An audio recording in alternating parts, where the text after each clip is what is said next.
Sebelumnya perkenalkan diri, saya Isafin Nasifa dari mahasiswa PGSD UNES, ingin mewawancarai Ibu terkait dengan manajemen sekolah di SD Negeri 1 Sidakangen. Boleh tahu nama Ibu? Ya, nama Ibu Hadini. Sebagai kepala sekolah. Kepala sekolah. Langsung mulai saja pertanyaannya, Ibu. Yang pertama itu, bagaimana cara sekolah untuk merumuskan dan mewujudkan tujuan dan visi misi di SD Negeri 1 Sidakangen? Ya. Untuk cara merumuskan tujuan dan visi misi di SD Negeri 1 Sidakangen itu kita sharing pendapat dulu, curah pendapat, kemudian kita rumuskan bersama dengan teman-teman kepala sekolah, teman-teman guru maksudnya, kemudian komite, murid, lalu secara bersama-sama merumuskan tujuan visi misi sekolah. Untuk visi dan misinya sendiri itu apa nih, Ibu? Untuk visinya mewujudkan peserta didik yang berakhlak mulia, berprestasi dalam lingkungan yang nyaman. Dilanjut, Bu. Terus kegiatan manajerialnya, bagaimana proses manajemen di sekolah? Ya. Proses manajemen di sekolah kita tim ya, seperti tim ya. Tidak hanya melibatkan dari guru, kemudian teman-teman staf penjaga, di SD kan juga ada timnya ya, adanya hanya penjaga sesuai dengan penjagaan. Kemudian juga melibatkan peran komite sekolah. Jadi itu kayak ada rapat gitu ini, Bu, dengan komite. Kemudian untuk proses pengorganisasian di SD bagaimana, Bu? Pengorganisasiannya kepala sekolah selaku manajernya mengorganisasikan teman-teman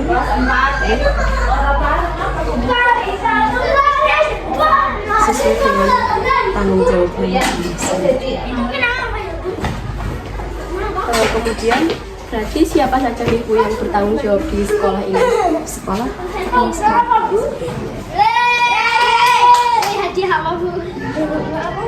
Kemudian bagaimana sih cara Ibu untuk menerapkan proses manajemen sekolah? Kita sistemnya bersama-sama itu bersama-sama, jadi tidak ada pimpinan dan bawahan, tidak ada sekat lah. Intinya kita bangun bersama-sama agar teman-teman merasa nyaman, merasa enjoy, sehingga terbentuk sebuah kekeluargaan yang erat untuk bisa memajukan sekolah. Keluarga masih erat, masing-masing stakeholdernya sudah paham tanggung jawabnya masing-masing, insya Allah sekolah bisa dibawa ke arah kemajuan, ke arah yang lebih baik. Terus untuk pengawasan proses manajemennya sendiri bagaimana nih? Itu ada proses monitoring, dari kepala sekolah.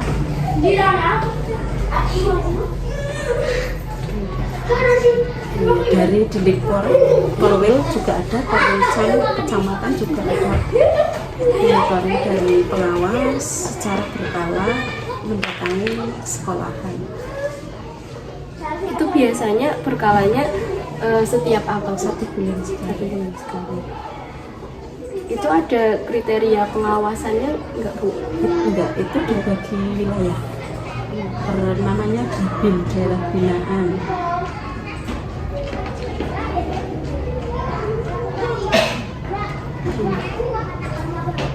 Terus untuk sarana prasaranya itu pengadaannya itu caranya bagaimana Bu? Nah, kalau sarana prasarana itu kita kebetulan saya memang baru di sini ya Mbak. Di sini baru.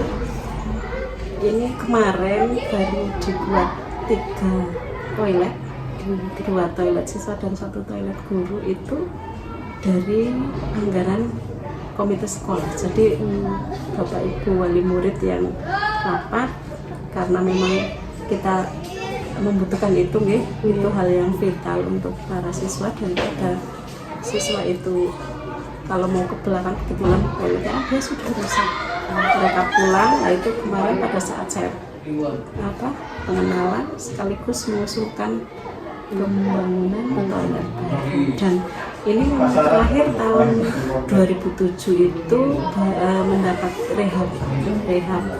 Berarti kesini sudah hampir 15 tahun ya. Sudah lama banget.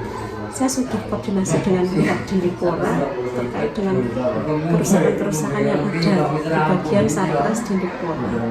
Harapannya semoga di tahun depan untuk SD Negeri 1 Sedarangan mendapat dana alokasi dari pemerintah, dalam hal ini Dindikpora, entah itu sumber dananya dari DAK ataupun dari dana mana, yang intinya kami selaku kepala sekolah mengharap adanya perbaikan di SD Negeri 1 Sedarangan. Terus untuk pemeliharaannya bagaimana Ibu sarana prasarana? Untuk pemeliharaannya yang pertama dari dana pos. Untuk dana pos itu bisa kita anggarkan maksimal itu untuk rehab ringan 30% dari total bangunan yang bisa kita biayai dari dana pos. Tapi kalau untuk rehab berat misalnya itu kita usulkan ke Dindikpor.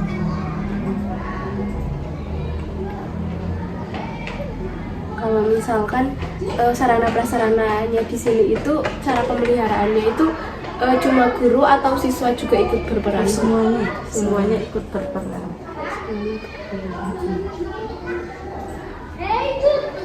Kemudian kan sarana prasarannya kan ada banyak Ibu. Nah, cara pencatatannya itu bagaimana Bu? Ada yang namanya buku aset. Ada operator asetnya sendiri Mbak. Guru yang merangkap mengurusi aset. Oh, berarti itu petugasnya dari guru nih Bu? Dari guru.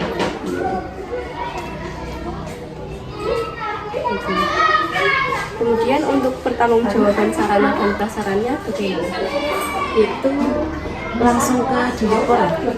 Kalau kita pemeliharaan dari dana pos, kita pertanggungjawabannya ke ada monitoring dana pos dari Dindikpor secara berkala.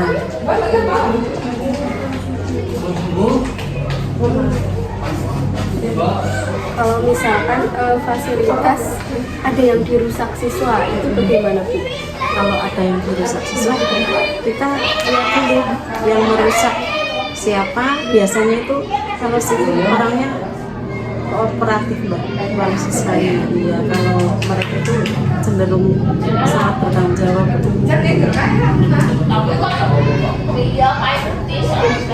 Kemudian apabila ada sarana prasarana yang sudah tidak digunakan itu cara penghapusannya bagaimana? Itu melalui pengusulan ke BPKAD. BPKAD nanti diusulkan penghapusan aset. Tapi prosesnya memang cukup panjang, tidak semua yang kita ajukan untuk dihapus itu disetujui oleh BPKAD. Misalnya meja kursi yang sudah rusak berat kan, kalau tidak kita ajukan penghapusan kan mangkrak ya, mungkin jadi barang apa mau dimanfaatkan tidak bisa seperti itu. Terus apa sih kendala yang dihadapi ibu dalam proses manajemen sekolah? Sejauh ini sih mulai dari saya di sini belum ada. Berarti koordinasinya mudah dibuat. Alhamdulillah, teman-teman semuanya enak.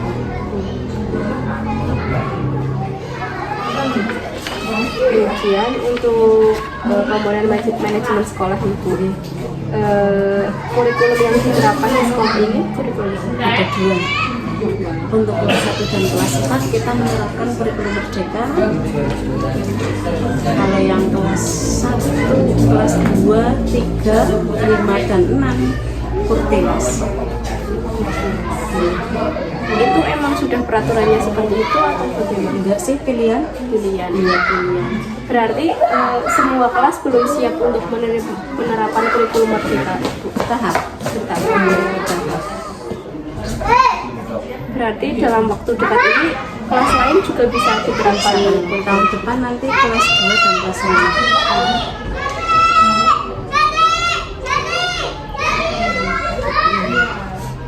Kemudian dari kurikulum yang diterapkan itu bagaimana kelebihan dan kekurangannya? Kalau kurikulum 2013 rata-rata karena sudah berjalan lama teman-teman sudah sudah enjoy menggunakan itu. Kalau kurikulum merdeka itu karena baru kemudian tidak ada diklat langsung guys. Sekarang kan diklat online, ada aplikasi PMM, platform Merdeka Mengajar dan Kemendikbud. Nah, teman-teman harus memanfaatkan platform itu untuk mencari segala sesuatunya tentang kurikulum merdeka di situ. Walaupun kita sudah mengadakan sosialisasi dan IKM implementasi kurikulum merdeka di Profil, tapi memang belum maksimal. Kalau dulu kan zaman kurikulum 2013 kan ada yang namanya instruktur, itu kan diklatnya terstruktur dari pusat kemudian di provinsi nanti dikeluarkan di daerah. Kalau sekarang kan enggak, Lebih ke online gitu. iya, ke online. Nah itu adanya platform merdeka itu guru-guru di sini sudah mulai mengerjakan itu atau belum? Sudah sampai aksi nyata. Kemudian ekstrakurikuler apa saja ibu yang ada di sekolah? Di sini ada pramuka, Wajib ya Bu? wajib. Kemudian ada baca tulis Al-Quran. Masih banyak lagi sih. Itu yang mendampingi itu dari guru semua. Kita bagi. Itu ambil jam saat Setelah selesai, iya, setelah pembelajaran.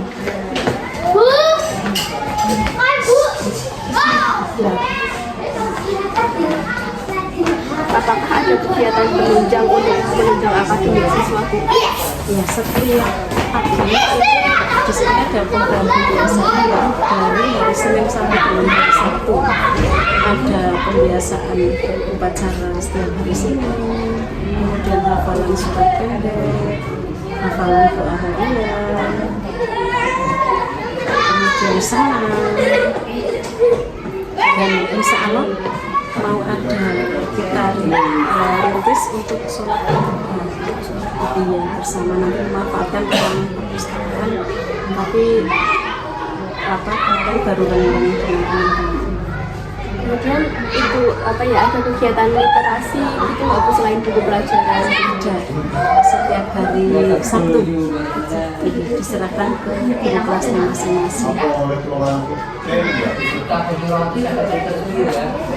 Kemudian untuk tenaga kependidikan nih Bu, berapa jumlah guru tetap yang ada di sekolah? Guru tetapnya ada 4. Iya, ini ada 1. Kemudian guru magang ada 1.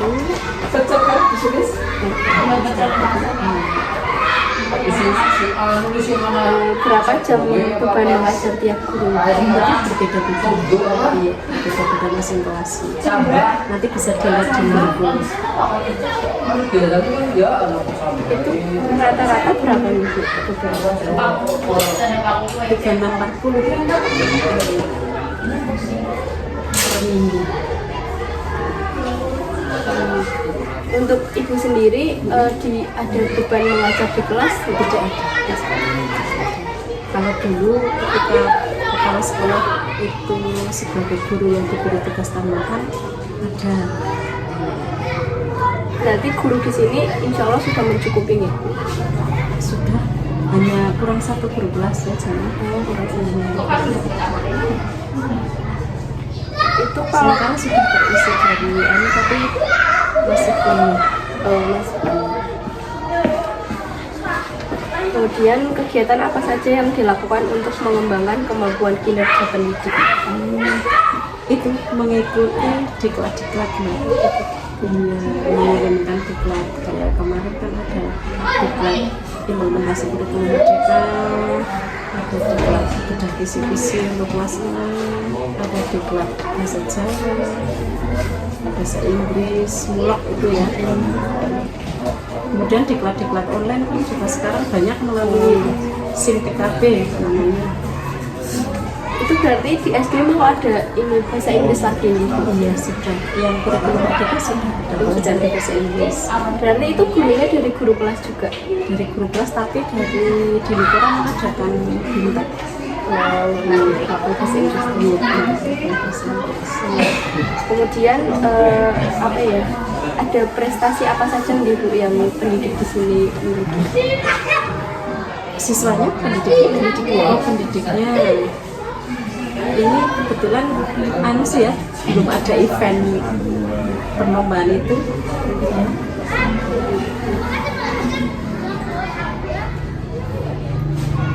Kemudian untuk peserta didik Ibu, bagaimana mekanisme penerimaan peserta didik baru?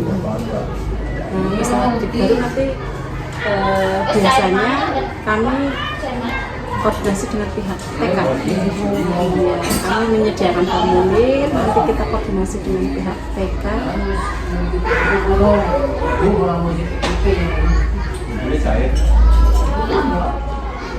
Itu apakah diterima semua Bu atau ada seleksi tertentu? Seleksi. Iya, kan ada batas minimal usia yang bisa diterima.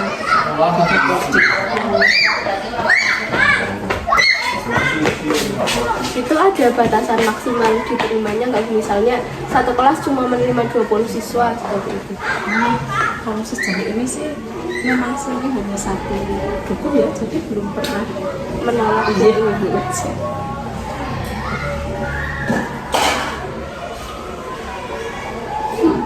Rata-rata satu kelasnya itu ada berapa siswa? Iya, berarti kalau dibikin rata ya 20-an lah. Iya, karena siswanya kan 122. Iya. Walaupun ada yang 20, kalau kurang dari 20, ada yang lebih dari 20. Kemudian prestasi yang sering diperoleh oleh siswa Itu dari bulan Mei saya kesini ya, itu sudah 3 yang didapat dari anak-anak di sini. Ada lomba MAPSI, terakhir itu lomba festival tunas bahasa Indo, itu dapat untuk menulis aksara Jawa dan membaca buritan putri. itu di tingkat apa Bu?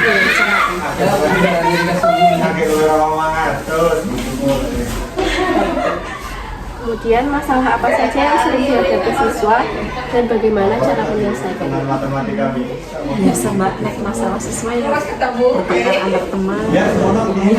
Tapi alhamdulillah sih selesai sampai di sekolah. Itu sampai ke orang tua tidak Bu biasanya kalau Enggak sih, enggak. Paling kalau keterlaluan lah kita koordinasi dengan orang tua si anak, biasanya nanti dipanggil orang tuanya ke sini untuk koordinasi terkait dengan apa namanya siswa tersebut. Selain itu tidak. Kemudian bagaimana sih cara guru-guru di sini untuk membina peserta didik? Secara rutin di kelas masing-masing setiap pagi hari itu ketika baru masuk anak-anak sudah terbiasa dari depan kelas, kemudian masuk setengah 8 istilah konten dan lain sebagainya. Tidak hanya di kelas, mereka juga pendekatan secara personal. Apalagi yang perlu perlakuan khusus, misalnya anak yang agak nakal, misalnya. Kemudian untuk keuangan Ibu, bagaimana pengelolaan dana bos di sekolah? Untuk dana bos di sekolah itu biasanya kita membuat RKA tahun depan, misalnya tahun 2023 kita susun di 2022. Tapi sekarang semuanya sudah menggunakan ARKAS. ARKAS itu aplikasi dari Mendikbud.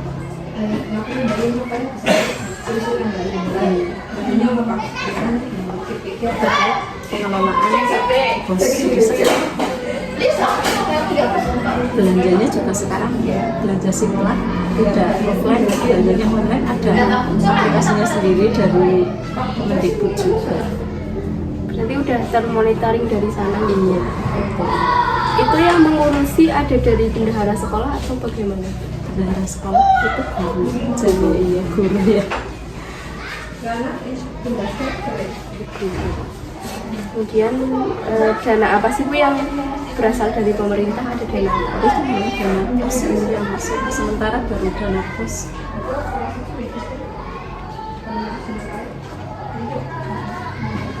Untuk dana apakah ada yang masih ditarik dari wali siswa Bu?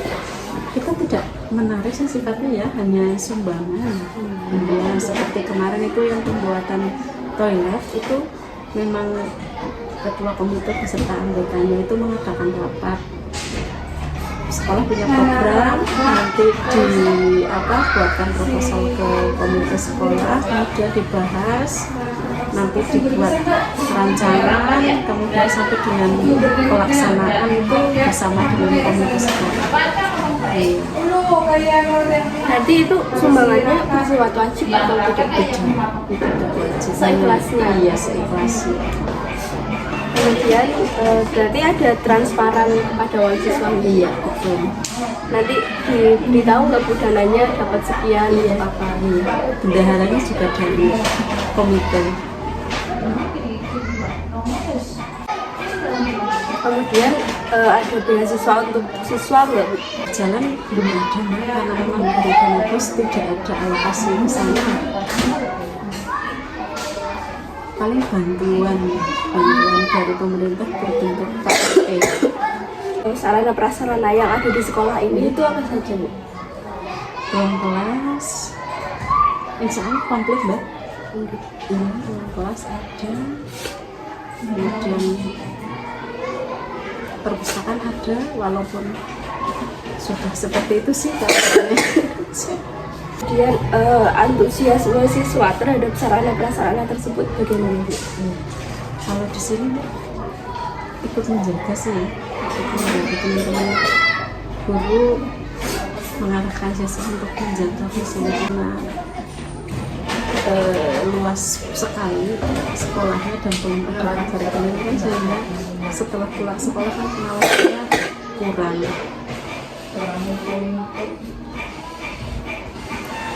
Bagaimana tingkat kepuasan siswa terhadap sarana dan prasarana sekolah? Insya Allah mereka tercukupi semua sih ya fasilitasnya, mulai dari ruang kelas, buku-buku pelajaran itu memenuhi rasio satu anak satu buku untuk buku. Itu bukunya berarti udah disediakan dari sekolah nih. Itu siswa tetap disuruh membeli buku yang lain atau tidak? Tidak sih, biasanya kalau ada hanya LKS.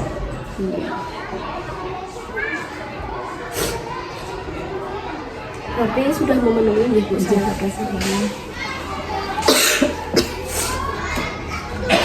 Kemudian bagaimana hubungan sekolah dengan masyarakat Bu? Apakah ada kendala? Malah berjalan sangat baik. Peran serta kepala desa juga sangat berperan untuk membantu kemajuan sekolah, bisa bersama-sama dengan komunitas sekolah.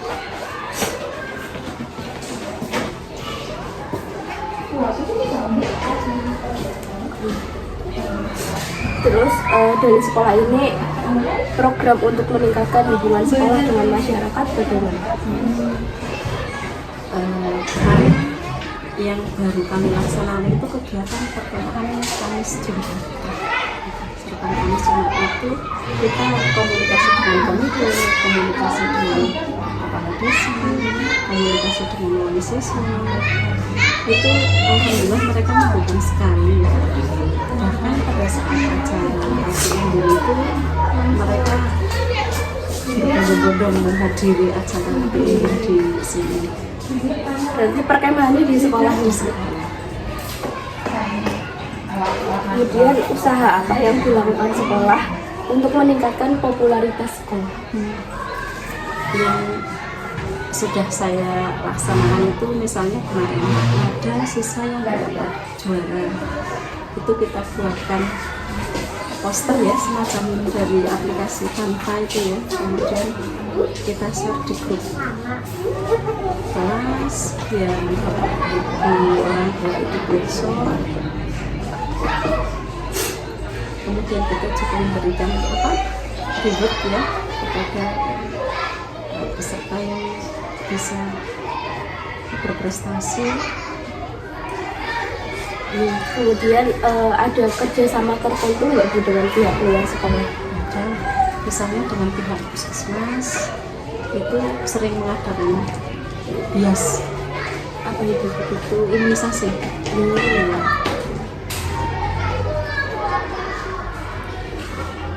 Apakah ada itu dari puskesmas, ada penyuluhan juga nggak? Ada.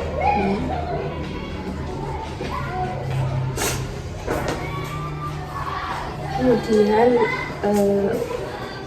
kan tadi ada perpustakaan gitu, cara mengelolanya itu bagaimana? Ada tenaga khusus perpustakaan. Itu dari guru atau dari Tenaga khusus khusus.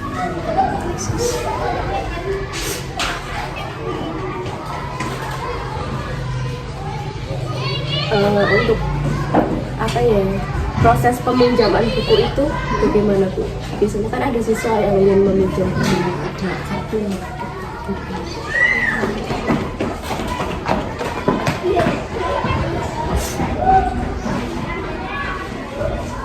bagaimana antusiasme siswa saat ada di perpustakaan? Senang ya, kalau mereka biasanya itu hanya kalau pinjam, kalau kelas satu itu senang sekali. Ada buku cerita yang bergambar terutama ya. Mereka semangat sekali. Kemudian fasilitas apa saja yang ada di perpustakaan Bu? Ada meja baca,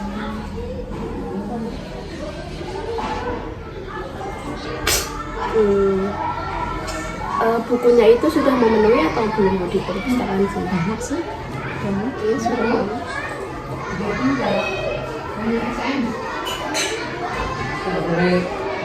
Bukunya itu didapat dari mana? Ada yang dari bantuan pemerintah. Apakah ada sumbangan dari misal warga sekitar? Belum.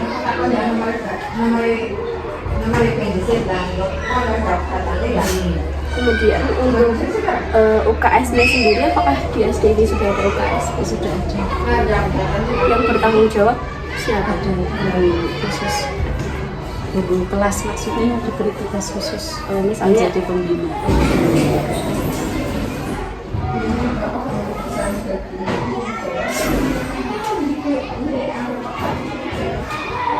apakah UKS bekerja sama dengan unit kesehatan di masyarakat, Bu?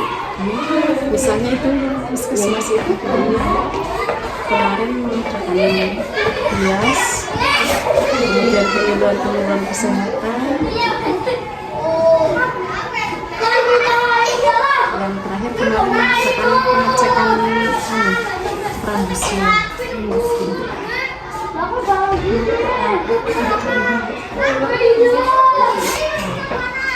Kalau misalnya ada siswa yang sakit itu, biasanya penanganannya bagaimana, Bu? Diobati di sini dulu.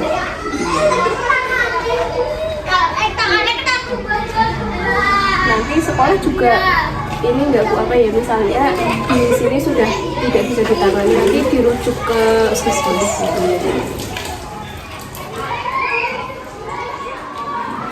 Kemudian bagaimana implementasi program manajemen berbasis sekolah di SD Negeri 1 Sidoarjo? Sudah sih Mbak, sudah berjalan bagus sih di sini ya. Artinya selama saya berkunjung ke sini mulai bulan Mei itu sudah berjalan bagus ya. Kerjasamanya sudah terbangun.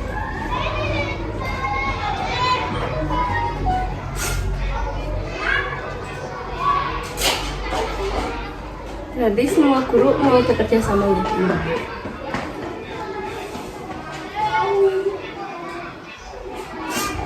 Kemudian bagaimana peran serta Ibu sebagai kepala sekolah dalam manajemen berbasis sekolah ini, Bu? Kita memfasilitasi ya. Sebenarnya kita fasilitasi teman-teman bersama-sama merencanakan, merumuskan, melaksanakan sampai dengan memonitoring.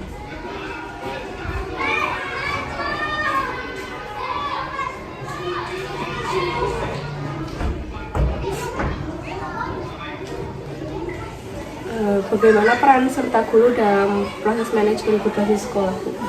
Semuanya mempunyai peran sendiri-sendiri ya terkait dengan manajemen di kelasnya masing-masing, kemudian tugas tambahan yang diberikan kepada teman-teman Bapak Ibu guru. Kemudian tadi kan ada guru yang merangkap misal jadi bendahara dan lain-lain, itu emang ditunjuk atau misalnya mengajukan diri, Bu? Itu dirapatkan bersama ini. Dirapatkan nanti kan kalau sudah diambil kata sepakat, nanti pengajuan ke direktorat itu turun SK penunjukan bendahara dan Ada SK. ada SK-nya.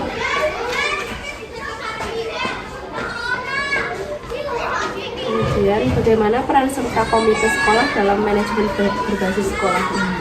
Komite sekolah itu selaku mitra sekolah ya Mbak, selaku mitra sekolah ikut berperan memajukan sekolah dalam segala hal.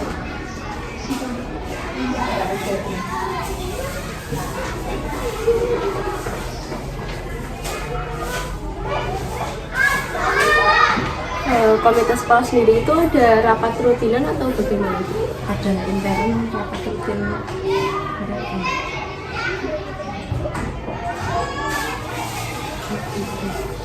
Untuk guru-guru di sini apakah apa ya? Kan ada yang guru yang masih muda dan ada yang tua, itu kayak ada perbandingan ya? Enggak ada sih. Yang sepuh memberi itu contoh, karena biasanya yang sudah sepuh kan pengalamannya sudah lebih banyak, yang muda-muda ikut. Misalkan faktor-faktor apa saja yang mendukung pengimplementasian manajemen berbasis sekolah? Banyak Mbak, terjalinnya komunikasi antara sekolah dengan stakeholder, misalnya dari kepala sekolah, kemudian dari perangkat desa. Setiap ada program-program itu kita melibatkan mereka termasuk pada wali-wali murid sehingga program itu bisa terlaksana dengan baik. Dari siswanya juga antusias sih Bu, kalau Iya. ada program. Antusias sekali. Kemudian ada faktor penghambatnya nggak Bu saat pengimplementasian manajemen berbasis sekolah? Sejauh ini belum ada sih Bu. Apakah terdapat kendala seperti biaya gitu Bu saat implementasinya? Itu kan terkait dengan rencana anggaran ya. Kalau kita sudah merumuskan dari awal tahun kita mau mengadakan kegiatan apa, insya Allah sudah terbiaya semua.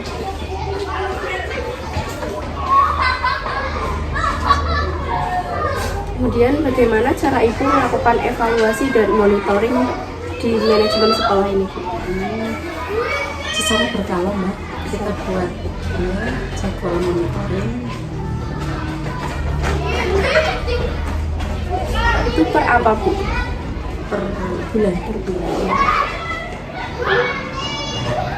Kemudian nanti setelah evaluasi apakah ada misalnya rapat untuk membahas evaluasi tersebut?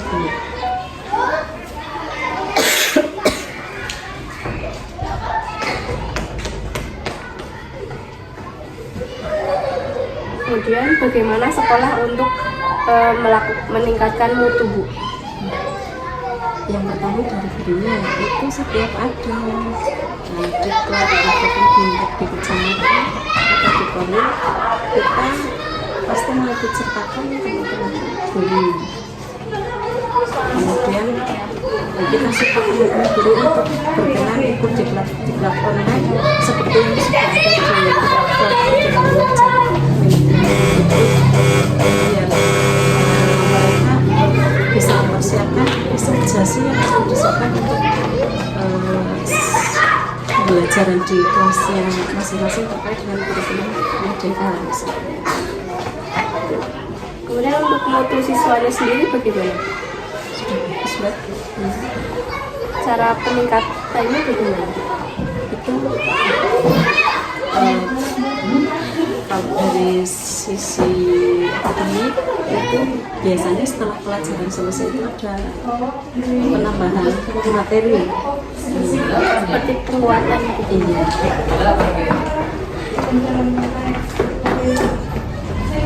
Untuk non akademiknya sendiri bagaimana? Akademiknya kita rutin setiap hari Sabtu Mbak. Dalam rangka mempersiapkan lomba-lomba di tingkat kecamatan itu kita setiap hari Sabtu mempersiapkan siswa-siswa.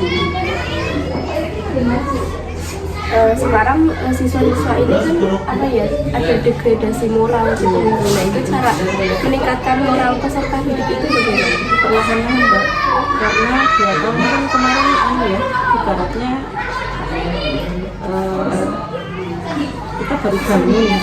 Iya, kita baru bangun dari tidur lama 2 tahun memang sangat berat. Tapi perlahan-lahan insya Allah bisa. Contohnya pada saat kemarin kita akan mengadakan perkaji itu kan kita latihan dulu mengisi jeda semester 1 minggu kita isi dengan kegiatan kepramukaan. Alhamdulillah anak-anak itu antusias sekali. Nah kita sisipkan di kegiatan pramuka itu kita sisipkan disiplin anak, kita sisipkan kegiatan-kegiatan keagamaan seperti itu. Dan kita setiap hari Senin itu kita mengadakan upacara bendera. Saat upacara itu peserta didiknya antusias atau bagaimana? Iya, antusias. Apa ya, kondusif atau tidak? Ya, yang namanya siswa ya Mbak kadang tapi sih mayoritas kondusif lah.